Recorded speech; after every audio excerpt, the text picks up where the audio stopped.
खुशियाँ सुबह हो शाम लगाती है पहरा, होठों पे खिली मुस्कान का रिश्ता है सागर से भी गहरा। सुख शांति मर्यादा की नींव बहुत है जरूरी। कस्तूरी कस्तूरी कस्तूरी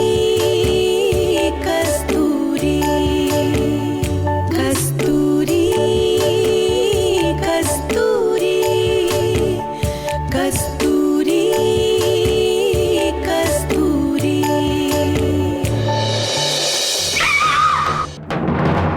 मणिमा,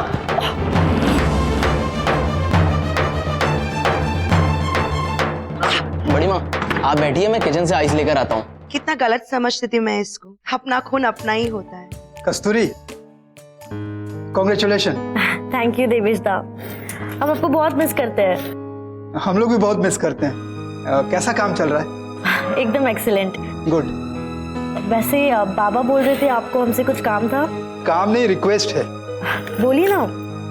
कस्तूरी, तुम्हारे जाने के बाद दूसरे डिजाइनर के डिजाइन किए हुए कपड़े का ज्यादा बिक्री नहीं हो रहा है, हमें बहुत नुकसान हो रहा है। अगर थोड़ा समय निकालकर हमारे लिए भी डिजाइन करो तो हमें फायदा होगा। मैं नहाने जा रही हूँ। पहले मैं नहा के निकलूंगी। मैं नहाऊंगी और तुम जाके चाय बनाओगी। चलो निकले यहाँ से। ये लड़की पूरी पागल है। शुभेंदु, माँ होने के नाते मुझे उसकी चिंता रहती है कि राज कहीं अकेला ना पड़ जाए। इसलिए मैं तुम्हें कह रही हूँ कि उसकी थोड़ी मदद करो, उसके काम में ध्यान दो। शोभा, जहां तक मैं समझता हूं, हमारे बेटे राज को बिजनेस में कम से कम मेरी हेल्प की जरूरत तो बिल्कुल नहीं है, और वो हमारे बिजनेस के समंदर में पूरी तरह से गोता लगाने लगा है। इसका मतलब बर्मन एम्पायर में फॉरेन इन्वेस्टमेंट भी आ रहा है।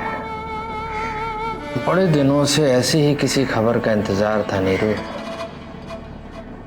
अब देखो मैं क्या करता हूँ। अब आप ही देखिए, दिन ब दिन कंपनी बढ़ती जा रही है, विदेशी इन्वेस्टर्स भी मिल गए हैं, लेकिन हम दोनों को देखिए वही की वही हैं। अरे कब तक इनके टुकड़ों पर पलेंगे हम लोग। अहंकार है उस राज को कि कोलकाता का सबसे बड़ा बिजनेसमैन है। उसके इस अहंकार को तोड़ना ही मेरा पहला और आखिरी लक्ष्य है। अब तोड़ूंगा। बिल्कुल। अब आप ही देख लीजिए, चाचा हैं आप उसके, लेकिन सारे काम वो आपसे छुप छुप कर रहा है। कोई बात नहीं, आने दो विदेशी क्लाइंट्स और उस एक्ट्रेस को। क्या दांव चलूंगा तुम भी देखना। लेकिन सारे काम सावधानी से करिएगा, क्योंकि हाल फिलहाल हम दोनों को इसी घर में रहना है। तुम तेल देखो और तेल की धार, बस चिंता मत करो। लेकिन इन सबसे पहले हमें अपने बेटे रूप ना, रूप को कुछ नहीं बोलना न बताना। रूप राज का वफादार है, उसको उसी के साथ रहना दो। जब वो अपने माँ बाप की बात नहीं मानता और उसके साथ लगा रहता है तो उसके सामने अपना कोई भी राज खोलना हमारे लिए खतरनाक होगा। आने दो विदेशी क्लाइंट और एक मशहूर फिल्म अभिनेत्री को।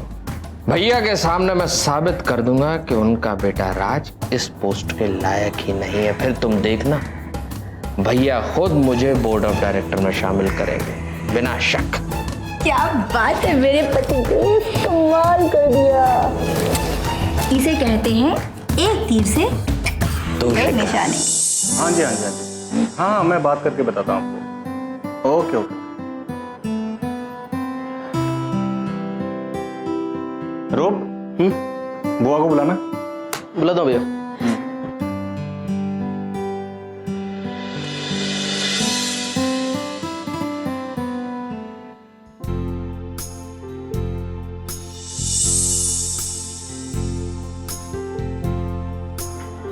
बात है राज, तुमने बुलाया?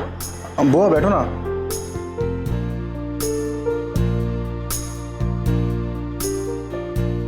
वो एक्चुअली इवेंट मैनेजमेंट वालों का कॉल आया था, पूछ रहे थे कि इवेंट का चीफ गेस्ट किसको बनाना है। भैया ये तो बहुत इंपॉर्टेंट है। कोई सजेशन दिया उन लोगों ने? मैं किसी फिल्मी नाम के बारे में नहीं सोच रहा हूँ। फिर किससे सोच रहे हो? मैं सोच रहा हूँ अपने इस इवेंट का चीफ गेस्ट मम्मी पापा को बनाऊं। Mom dad? Yes, mom dad. देखिए, हम हिंदुस्तानियों के बारे में विदेशियों को सबसे ज्यादा क्या आकर्षित करता है? ताजमहल। अरे नहीं रे, टूरिस्ट प्लेस की बात नहीं कर रहा हूं। हम हिंदुस्तानियों के बारे में विदेशियों को सबसे ज्यादा आकर्षित करता है यहाँ का परिवार। एक परिवार जो एक छत के नीचे एक साथ रहता है जिंदगी भर, सुख दुख का साथी बनकर। और उनके रूट्स कौन होते हैं? माता पिता। एग्जैक्टली, माता पिता। इसीलिए मैं इस इवेंट का चीफ गेस्ट मम्मी पापा को बना रहा हूं। और हमारे ब्रांड के सबसे कीमती कपड़े इन्हें पहनाए जाएंगे। और हमारे इस फैशन शो के शो स्टॉपर मम्मी पापा होंगे। वाह, अमेजिंग अमेजिंग राज, ब्रिलियंट आइडिया। जहां से हमारी सोच खत्म होती है, वहीं से तुम्हारी सोच शुरू होती है। राज, ये करके सिर्फ तुम अपने परिवार का ही नहीं, पूरे इंडिया के माँ बाप को सम्मान दोगे। I am proud of you Raj. Me too भैया।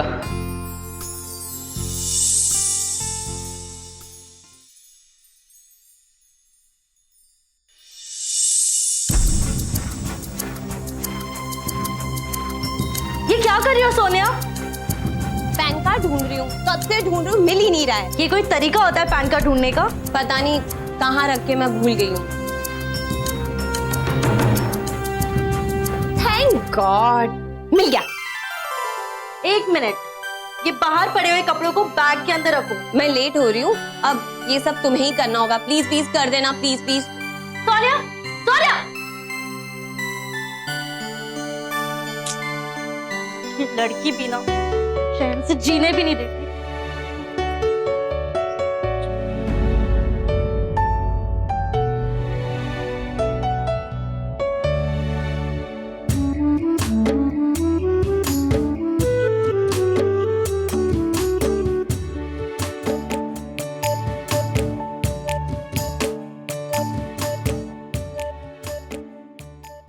हेलो बाबा।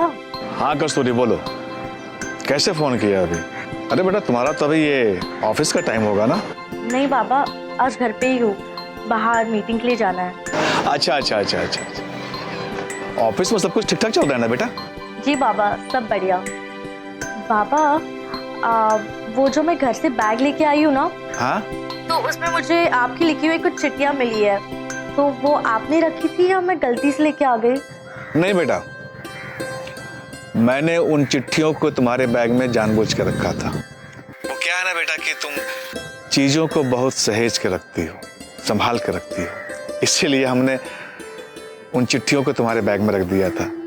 बस तुमको बताना भूल गया था। लेकिन बाबा, ये चिट्ठियां भेजनी किसको थी? अरे बेटा, हमने इन चिट्ठियों को अपने बचपन के दोस्त शुभेंदु के लिए लिखी थी। अब तो उसका कोई अता पता मुझे पता है नहीं, मिला भी नहीं मुझे, इसीलिए तेरे पास रख दी। बेटा, इन चिट्ठियों को बहुत सहेज के रखना, संभाल के रखना। बस यूं जान लो कि इन चिट्ठियों में तेरे बाबा की जान बसती है। जी बाबा, बिल्कुल। वैसे इन चिट्ठियों में क्या लिखा है? वो खाली चिट्ठी नहीं है बेटा, वो हमारा फीलिंग्स है बचपन का, अपने दोस्त के लिए। बस इतना जान लो कि उन चिट्ठियों के बगैर मैं अधूरा हूं। मेरे सारे अंदर के बात उनमें लिखी हुई है, उनसे ठीक से रखना। आप लोग पक्के दोस्त रहे ना? हाँ बेटा, शायद पक्के दोस्त से भी ज्यादा। तुमको बताया तो था सब कुछ, तुम भूल गए क्या? अरे हम केवल दोस्ती नहीं थे बेटा, बस ये समझ लो कि एक दांत की काटी हुई रोटियां हम साथ में खाते, साथ खेलते थे, साथ गुरुजी के पास पढ़ने जाते थे, और तो और गुरुजी के डंडे से साथ साथ मार भी खाते थे। फिर आप लोगों ने एक साथ काम क्यों नहीं किया? वो क्या है ना बेटा कि मानुष जो है उसके हाथ में सब कुछ है, पर वक्त नहीं है। और ये वक्त जो है ना, वही सबको बनाता भी है और सबको बिगाड़ता भी है। और बेटा वक्त का पहिया ऐसा घुमा कि हम एक थाली में खाने वाले मित्र हमेशा हमेशा के लिए बिछड़ गए। उसे कमाने के लिए अपने माटी छोड़नी पड़ी, और तेरे बाबा को अपना गांव छोड़ के दूसरे जिले में आना पड़ा बेटा। लेकिन बाबा, उनका पता तो लगाया जा सकता है ना? अरे बेटा, इतना बड़ा देश, इतना बड़ा दुनिया में कहां उसको ढूंढेगा? कुछ पता नहीं चलता है बेटा। अब तुमको कैसे बताऊं?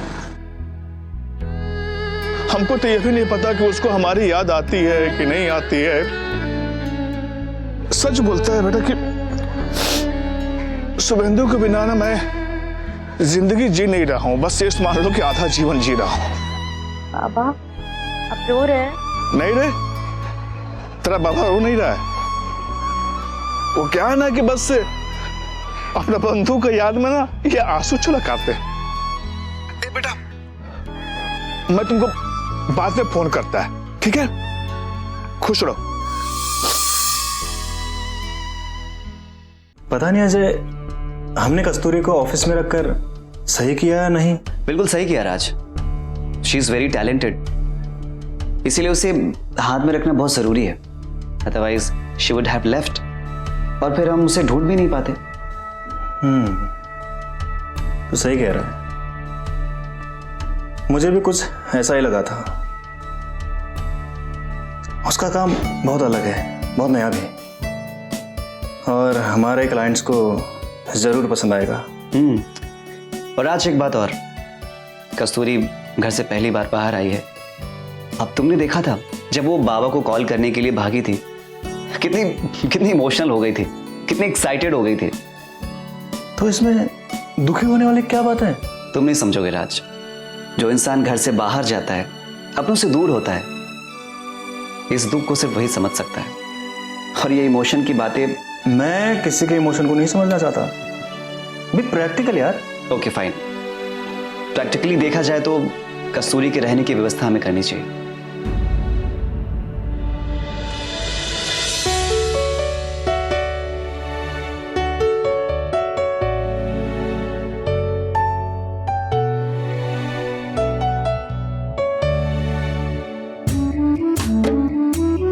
प्रिय मित्र शुभेंदु, बहुत दिनों से तुम्हारा कोई समाचार नहीं मिला। कहाँ हो? क्या कर रहे हो? भाभी जी कैसी है? अब तो बेटा भी बड़ा हो गया होगा।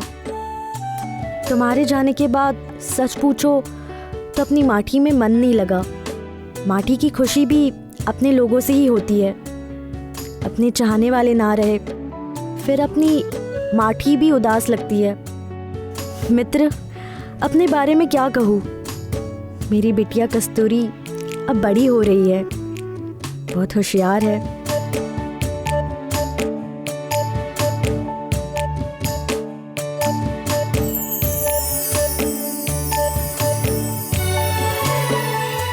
मेरा तो वो कलेजा का टुकड़ा है।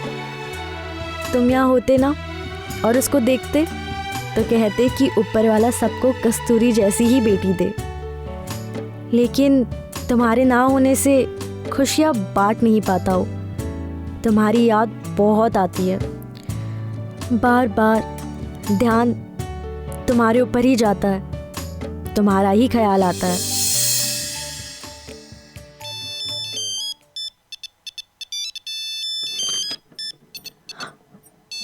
हेलो, यस राज सर, बस मैं आपकी कॉल का इंतजार कर रही थी।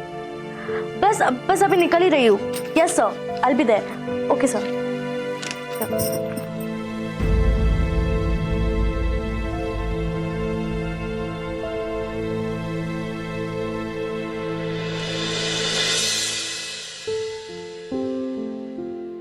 काका, काका, कब से मैं आपको अंदर ढूंढ रहा हूँ।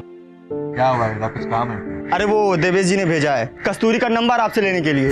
अरे हाँ, वो कस्तूरी डिजाइन भेज रही है ना। हाँ हाँ हाँ, ये मेरे मोबाइल में, इसमें से निकाल लो। हाँ काका। और मोबाइल देके जाना।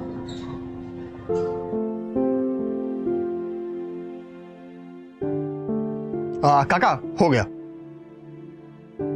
अच्छा काका, चलता हूँ। दे देना उनको। अरे दुलाल, तुम यहाँ बैठे हो? अरे शंभू आओ, बैठ बैठ बैठ बैठ बैठ। अरे दुलाल, तुम यहाँ बैठे बैठे क्या कर रहे हो? मक्खियां मार रहे हो क्या? नहीं नहीं यार, बस ऐसे ही। दुलाल, तुम्हें पता है लोग फैक्ट्री में कस्तूरी के बारे में चर्चा कर रहे हैं। लोग कह रहे हैं कि कस्तूरी कोलकाता में कंपनी के लिए काम कर रही है और हमारे यहाँ फैक्ट्री में भी नए नए डिजाइन बना के भेज रही है। उसकी लाइफ एकदम सेट है। हाँ यार, ये सब माँ कामाख्या की कृपा है। हाँ, माँ की कृपा तो है ही। उसके बाद भी तो हम भी तो सोचे कुछ, हैं? अरे उसकी शादी के बारे में सोच यार। तो कैसी बातें कर रहा है? हाँ, अरे शंभू, पहले उसका पैर तो जमने दे, शादी भी कर देंगे उससे। अरे पांव तो जमते रहेंगे भाई। लड़की जब सयानी हो जाए तो माँ बाप को सावधान हो जाना चाहिए। कोई अच्छा सा लड़का देख यार, कोई खानदानी लड़का जो लड़की की इज्जत तो करे ही और साथ में उसके परिवार की भी इज्जत करे।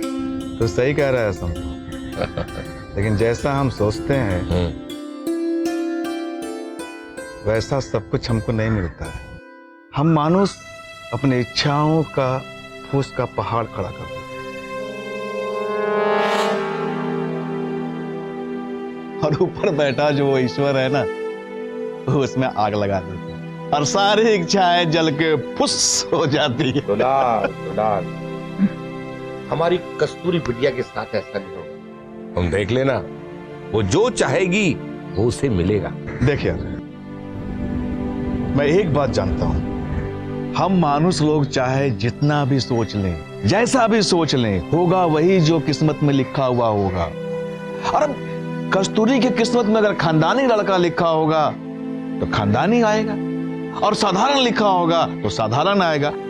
अरे यार, इसके लिए हम अभी से क्यों सोचें? हाँ, बात करता है। दुलाल, तू भाग्यवादी होता जा रहा है दिन पर दिन। हाँ, मैं सच बोल रहा हूँ। अरे ये भी कोई बात हुई भला यार, हमारे ऊपर भी तो कुछ निर्भर है। अरे हम जैसा कर्म करेंगे वैसा होगा। और फिर ये सोच यार, हम जब अभी से लड़का देखना शुरू करेंगे ना, तब कहीं जाके 2-3 साल में कोई ढंग का लड़का देख पाएंगे। किसके लिए लड़का ढूंढ रहे हो? अरे देवेश दा, किसकी शादी की बात हो रही है? अरे मैं दुलाल को बता रहा था कि कस्तूरी की बिटिया की अब शादी कर देनी चाहिए। अरे कस्तूरी तो कमाल की लड़की है। पता है, कल रात उसने व्हाट्सएप पर 3 डिजाइन भेजे, तीनों एक्सेलेंट। देवेश बाबू, कस्तूरी जिसको जबान देती है ना, उसे वो पूरा करके ही दम लेती है। लाल, मैं वही बोल रहा हूँ, अब उसकी लाइफ एकदम सेट है। उसके लिए कोई अच्छा सा लड़का देख के शुभ मुहूर्त में शादी कर दी जाए। अच्छा, ये पापून से जो रिश्ते की बात चल रही थी उसका क्या हुआ? देवेश बाबू, पापून को ना कस्तूरी ने खुद ही पसंद किया था, लेकिन पापून जो है ना, एक नंबर का दुष्ट निकला, दुष्ट। मैंने भी यही सुना है। उसने कई लड़कियों को बेवकूफ बनाया, कई लड़कियों को झांसा देकर, झूठ बोलकर पैसे भी ऐंठ लिए। लेकिन दिवेश बाबू, वो कस्तूरी को बेवकूफ नहीं बना पाया। उसने कोशिश किया था, लेकिन उससे पैसा नहीं ले पाया।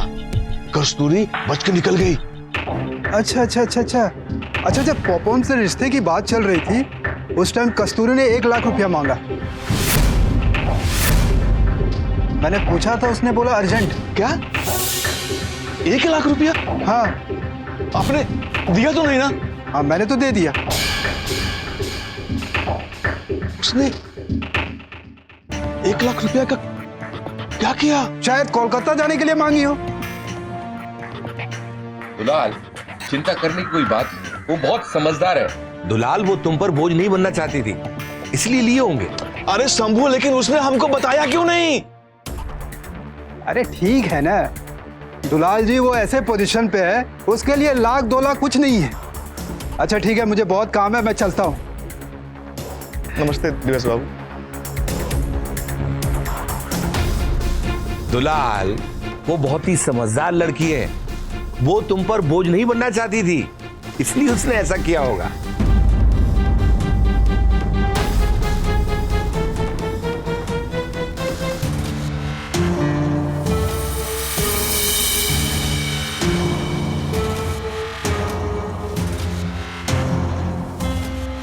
समझ में नहीं आ रहा कि आखिर उसने 1 लाख रुपया का किया क्या।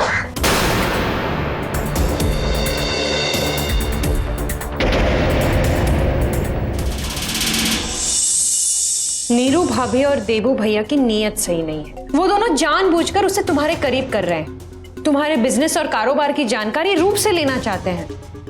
चाहे कितनी भी रिस्पेक्ट क्यों ना करता हो तुम्हारी, कितना ही भाईचारा क्यों ना निभाए, लेकिन औलाद कभी अपने माँ बाप के खिलाफ नहीं जाती। मैंने प्रोजेक्ट रिपोर्ट दी थी ना अपनी, जो तुमने अजय को दी थी, तो अजय से पूछा कैसी लगी उसको। ऑफिस में भी 2-3 बार मैसेज करके पूछा था, पर कुछ खबर नहीं लगी। अंकल, आजकल मैं वैसे भी बिजी चल रहा हूँ। वैसे भी अजय को कुछ इंपॉर्टेंट लगेगा तो वो बता देगा आपको। भाभी, अगर आप इस बारे में मैं कुछ नहीं बोल सकती। इस बारे में सिर्फ राज ही डिसाइड करेगा। मैंने और तुम्हारे भाई ने राज को फ्री हैंड दिया, समझे? भरत भाई, जी। मेरा नाश्ता कमरे में भिजवा दीजिए। जी। कस्तूरी